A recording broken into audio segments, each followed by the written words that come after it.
بسم الله الرحمن الرحيم والعاديات ضبحا فالموريات قدحا فالمغيرات صبحا فأثرن به نقعا فوسطن به جمعا إن الإنسان لربه لكنود.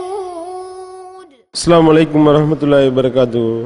அன்புக்குரிய சகோதரர்களே, கடந்த வாரம் ஒரு சாமியாரை பற்றியான செய்திகள் ரொம்ப பரபரப்பா பத்திரிகைகளையும் தொலைக்காட்சி சேனல்களையும் நீங்க பார்த்திருப்பீர்கள். அஸ்ரம் பாபு என்ற சாமியார் பாலியல் சேட்டையில ஈடுபட்டு அவர் ஆஜராக சொல்லி கோர்ட்ல இருந்து உத்தரவு போடுறாங்க. இவர் ஆஜராக மறுக்கின்றார். அவரிடத்துல போய் கெஞ்சி கூத்தாடக்கூடிய நிலைமை. எப்படியாவது ஆஜராயிருங்க. காரணம் என்ன? இவர் எதுவும் தன்னுடைய பவர் மூலமா கோர்ட் ஏதாவது செஞ்சிருவாரோன்னு பயந்து சாவுறாங்களா என்னன்னு தெரியல. அப்படிப்பட்ட ஒரு சூழ்நிலையை நம்ம பார்க்கிறோம். ஒரு பாலியல் சேட்டை செய்த ஒரு சாமியாரை தூக்கி கொண்டே உள்ள வைப்பதற்கு கூட திராணியற்றவர்களாக சாமியாரா பார்க்க மாட்டேன்றாங்க.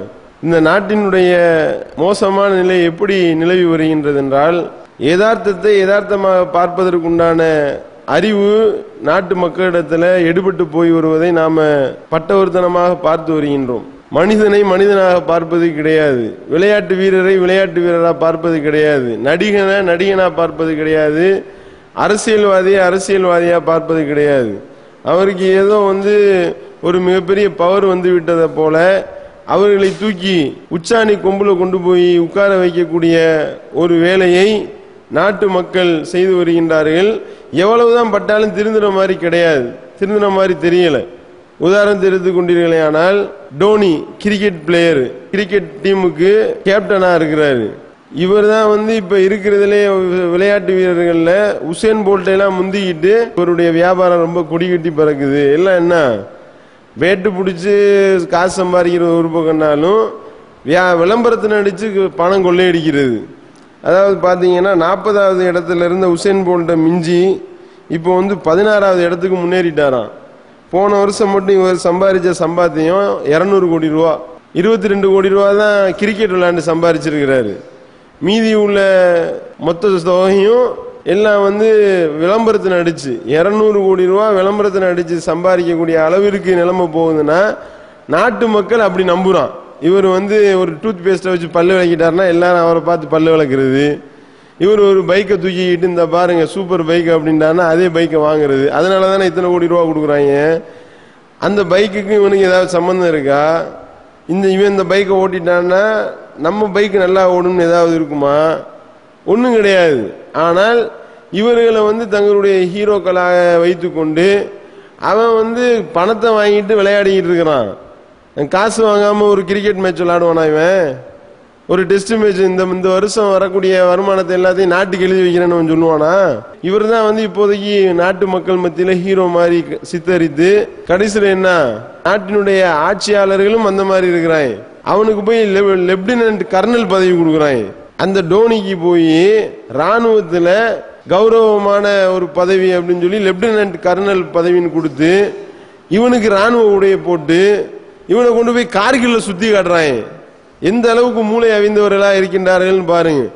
இவனை கொண்டு போய் பாகிஸ்தான் ராணுவம் படையெடுக்கும் பொழுது இவனை கொண்டு போய் நிப்பாட்டின படையெடுப்பான். இவன் பாகிஸ்தான் ராணுவத்தை இது போரிட போறானா?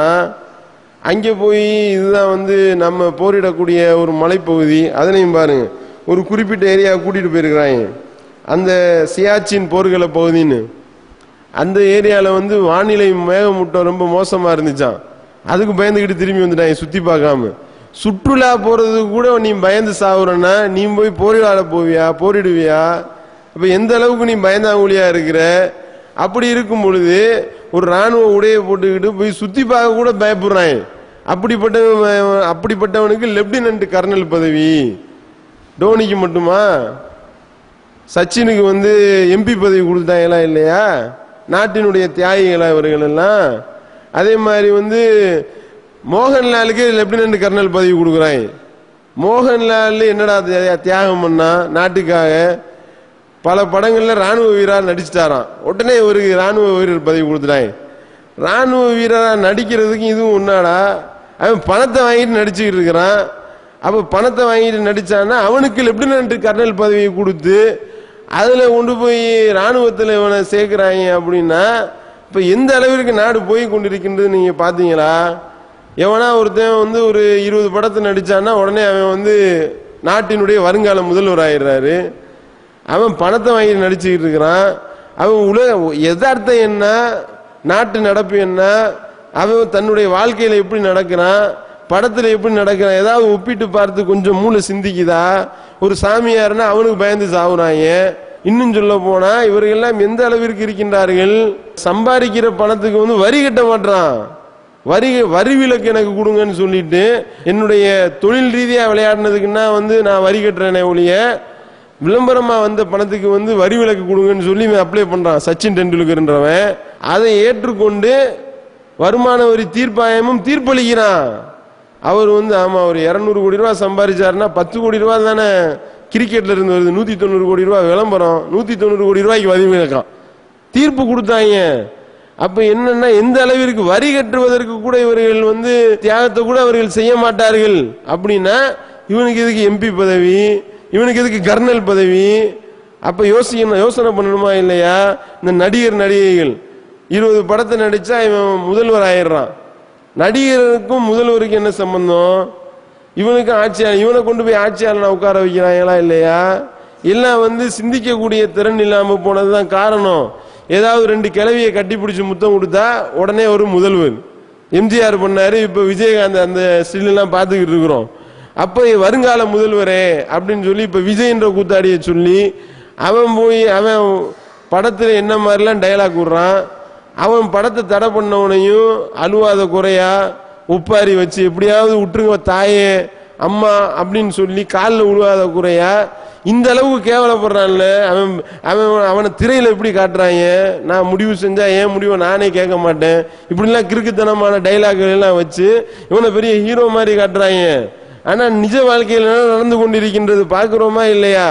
ரஜினிகாந்த் டைலாக் விடுவாரு, தரையில கால் போடாம பறந்து பறந்து அடிப்பேன்னு. வீட்டுல திருடிட்டு போயிட்டாங்க, கொண்டு போய் கமிஷனர் ஆபீஸ்ல கம்ப்ளைண்ட் கொடுக்குறான். ஏன் பறந்து பறந்து அடிக்க வேண்டியதுடா திருடனை, இப்ப ஏன்டா கொண்டு போய் கமிஷனர் ஆபீஸ்ல கம்ப்ளைண்ட் கொடுத்தீங்க? அப்ப என்னன்னா நாட்டுல வந்து என்ன யதார்த்தமோ அதை விளங்க மறுக்கின்றார்கள். அவன் வந்து காசை வாங்கிட்டு நடிச்சுக்கிட்டு இருக்கிறான், அவனுக்கு போய் கர்னல் பதவி கொடுக்குறீங்க. நல்ல வேலைக்கு இங்க உள்ள தமிழ் கிரிக்கெட் கத்தாம இருந்தாங்க.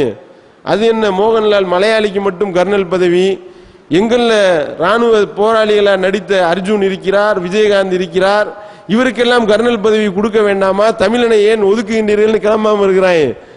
இன்னும் கிளம்பினாலும் கிளம்புவாங்க, எங்களுடைய தமிழருக்கு கொடுங்க. எத்தனை படத்துல விஜயகாந்த் வந்து எத்தனை தீவிரவாதிகளை சுட்டு வீழ்த்தினாரு, அவருக்கு கொடுங்கடா கர்னல் பதவின்னு சொன்னாலும் ஆச்சரியப்படுறதுக்கு இல்ல. அந்த அளவுக்கு தான் நாடு போய் கொண்டிருக்கின்றது. அர்ஜுன் எத்தனை படத்துல வந்து தேசிய கொடியை பாதுகாத்தாரு, அப்படியே தேசிய கொடியை எரிய விடுறதுல போய் அப்படியே மேல போய் விழுவாங்க அப்பிக்கிட்டு. ஆனா இங்க வெளியே என்னடா அப்படின்னா எங்களுக்கு வந்து சேவை வரியை ரத்து பண்ணணும் அப்படின்னு சொல்லி உண்ணாவிரதம் இருக்கிறாங்க. ஏன்னா நாட்டுக்காக தியாகம் பண்றதா இருந்தா வரி கட்ட வேண்டியதுடா, மூட்டு வேணும். எதுக்குடா வரி கட்ட மாட்டோம் அப்படின்னு சொல்லி ஏன்டா உண்ணாவிரதம் இருக்கிறீங்க? பார்த்தோமா ரஜினிகாந்த் கமலஹாசன் என்ற கூத்தாடிகள்லாம் சேர்ந்து இதெல்லாம் நீங்க கட்ட சொன்னீங்கன்னா கருப்பு பணம் அதிகமாயிரும். என்ன அர்த்தம்னா நாங்க இப்படி வரி கட்டாம கருப்பு பணம் முதலீடு பண்ண ஆரம்பிச்சிருவோம், கள்ளத்தனம் பண்ண ஆரம்பிப்போம்னு வெளியே உட்கார்ந்து டிக்ளேர் பண்றான். அப்போ வந்து வரி கட்டுவதற்கு, நாட்டுக்கு வரி கட்டுவதற்கு இவர்கள் தயார் இல்லை. அந்த அளவுக்கு இவர்கள் வந்து தேச துரோகிகளாக இருக்கின்றார்கள். இவர்களை தான் வந்து வருங்கால முதல்வர்களாக, வருங்கால ஆட்சியாளர்களாக மக்கள் நினைத்துக் கொண்டிருக்கக்கூடிய ஒரு அவல நிலை. இப்படி மக்களிடத்தில் இருக்கக்கூடியதை பார்க்கணும். அரசியல் தலைவர்ன்றான், வெளியே அவர்களுடைய பேச்செல்லாம் பார்த்தா பாளையங்கோட்டை சிறையிலே பாம்புகள் பள்ளிகள் நடுவினிலே அஞ்சாமல் இருந்தது யாரு பாட்டெல்லாம் படிப்பாங்க. நைட்டு போய் அரெஸ்ட் பண்ண போனான்ல என்ன ஆச்சு, கொலை பண்றாங்கன்னு கிடந்து கத்துறான். கொண்டு போய் இவனை வந்து அரெஸ்ட் பண்ணி போய் இவன் தலையெல்லாம் ஜீவ போறது கிடையாது, கொண்டு போய் உள்ள வச்சு 2 நாள்ல வெளியே விட போறாங்க. இதுதான் நடக்க போகுது. அவன் வீட்டுக்குள்ள போனவனையும் எங்கப்பா இப்ப பாளையங்கோட்டை பாம்பு பள்ளி பக்கத்துல நான் வந்து அஞ்சாம இருந்தேன்னு சொன்னியப்பா, தண்டவாளத்துல தலைய வச்சேன், நான் வந்து அங்கிருந்து குதிக்க போறேன் என்னாலாம் டைலாக் விட்டேன். அப்ப ட்ரெயின் வர தண்டவாளத்தை தான் போய் தலைய வைக்கிற. அப்ப உள்ள போய் அரெஸ்ட் பண்ண போனாங்கன்னா கொலை பண்றாங்கன்னு கிடந்து கத்துற. அப்ப என்னன்னா யதார்த்தத்தை விளங்கவில்லை. யதார்த்தத்தை விளங்காமல் இவர்கள் தான் தலைவர்களாக, இவர்கள் தான் ஆட்சி அதிபர்களாக, இவர்கள் தான் தியாகிகளாக பார்க்கக்கூடிய ஒரு நிலைமை இருக்கின்றது. நிழலை விட்டு நெஜத்துக்கு வாங்க, இவர்களுக்கு நம்ம அழைப்பு விடுக்கின்றோம். கோபிநாத்னு ஒரு கிருக்கன் நீயா நானான்னு போயிட்டுக்கிட்டு இல்லாத உலக தத்துவம்லாம் பேசிக்கிட்டு இருந்தான். கல்யாண போட்டோ வெளியிட்டு இருக்கிறாங்க. எல்லா மாயம் மந்திரம் எல்லா விதமான அனாச்சாரங்களோட கல்யாணம் பண்ணக்கூடிய ஒரு காட்சி. வெளியே உட்கார்ந்துக்கிட்டு தாலியை பத்தி எத்தனை மணி நேரம் நீ டைலாக் பேசுன? அப்ப காரி துப்பக்கூடிய நிலைமையாக இருக்கின்றது. இவருடைய நிலைமை எல்லாமே இப்படிதான். ஒருத்தன் பஞ்சாயத்து பண்றதுக்கு ஒரு பொம்பளை உருவாங்க, கடைசியில பார்த்தா நித்யானந்தாவை குடும்ப பஞ்சாயத்து பண்றதுக்கு உருவாக்கி வச்சுட்டாங்க. நித்யானந்தா உட்கார்ந்துக்கிட்டு பாத்தீங்களா உங்களுடைய கணவர் இன்னொரு ஒரு ஆளை லவ் பண்றாரு, இப்ப இந்த பஞ்சாயத்தை எப்படி நம்ம டீல் பண்றது, நித்திய தர்மம்னு இவன் உட்கார்ந்துக்கிட்டு பேசிக்கிட்டு இருக்கிறான். இப்ப நீங்க வந்த பிரச்சனை என்ன பிரச்சனை? எதுக்காக நித்திய தர்மத்தை தேடி வந்தீங்க? எனக்கு நானும் எங்க வீட்டுக்காரரும் ஒன்னா சேரணும். அந்த இப்ப ஏன் அவர் உங்களோட இல்ல? இப்போ அதான் அந்த பொண்ணை கூட்டிட்டு போனதுனால சண்டை பண்ணிட்டு நான் அம்மா வீட்டுக்கு வந்துட்டேன். ஓ, இன்னொரு பொண்ணோட இருக்காரு? இன்னொரு பொண்ணோட இருக்கிறதுனால அம்மா வீட்டுக்கு சண்டை பண்ணிட்டு வந்துட்டேன். எவ்வளவு நாளா அந்த அந்த இன்னொரு பெண்ணுக்கும் உங்க கணவருக்கும் உறவு? 6 மாசமா இருக்குதுன்னு சொன்னாங்க. எனக்கு தெரிஞ்சு 3 மாசமா தெரியும். 3 மாசமா உங்களுக்கு தெரியும். மத்தபடி அவங்களுக்கு சந்தேகப்படுற மாதிரி உங்களுடைய நடவடிக்கை எதுவுமே இல்ல? எதுவுமே நடக்கல. அவங்க வீட்லயே கூட்டி போய் கூட 20 நாள் வச்சிருந்தாங்க. அவங்க வீட்லயே தங்க வச்சிருந்தாங்க. எதுக்கா இருந்தாலும் என்ன கூப்பிடுவாங்க. அவங்களே வண்டி வச்சு கொண்டு போய் கூட்டி போய் விட்டுட்டு வருவாங்க. சுரேஷ் எதா இருந்தாலும் யதார்த்தமா பேசுவான், நாங்களும் பேசுவோம். ஆனா இப்படி நினைப்பாங்கன்னு நான் நினைச்சு கூட.